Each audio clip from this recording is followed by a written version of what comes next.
Alright, so since I'm in the middle of doing my engine mounts, I figured it'd be a perfect time to take care of the rigid collars for the front subframe. So what I've done is I didn't put the 17mm nuts back on the bottom of the motor mounts. That way I can jack the engine up and let the subframe kind of drop a little bit. And I've got about a 1/2 inch gap right now between all 6 bolts on each side. So there's the two 19mm head bolts. They're a larger diameter bolt. And then there's one back there that's a 17mm head, and the bolt diameter itself is a little skinnier, so you need to size your collars accordingly. There's only 2 different size collars that comes with the kits. These here are the rigid collars for the subframe in the S2000. These aren't spoon ones, they're from Alex at clubfi.com, and they're made in Italy because his shop's over in Italy. So I got them sent here over to New York. It took about a week, but they look like they're great quality, and they were only 85 bucks. So they had good reviews on the Facebook forums. So we're going to give these a try. And these just show there's 2 different kinds in there, as mentioned. You can tell the diameter difference right there. It also comes with instructions. That's the website of the guy I bought them off of. And it shows you all the bolts that go to the subframe in case you need to order new ones. And on the back side, it gives you torque specs for all of the bolts, as well as the little diameter, as in this side goes into the chassis, and then the larger diameter, the larger thickness, goes into the subframe. So the kit includes 6 collars of each size. 6 of them are for the M12 bolts, and then 6 of them are for the M14 bolts.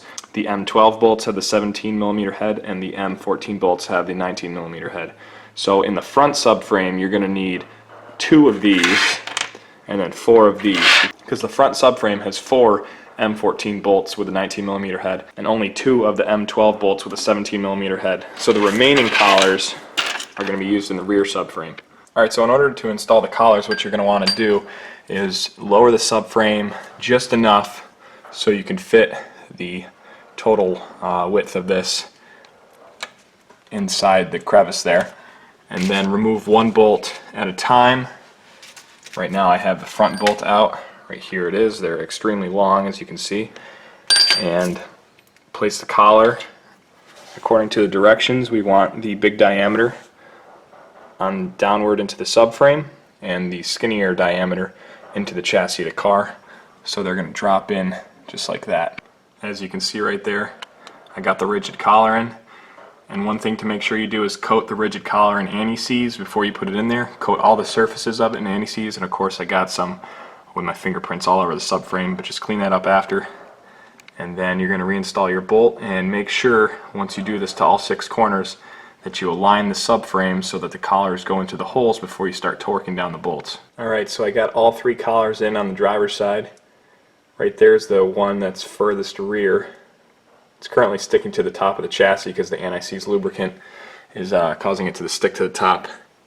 But there's also this one here in the center, and then this one over here in the front.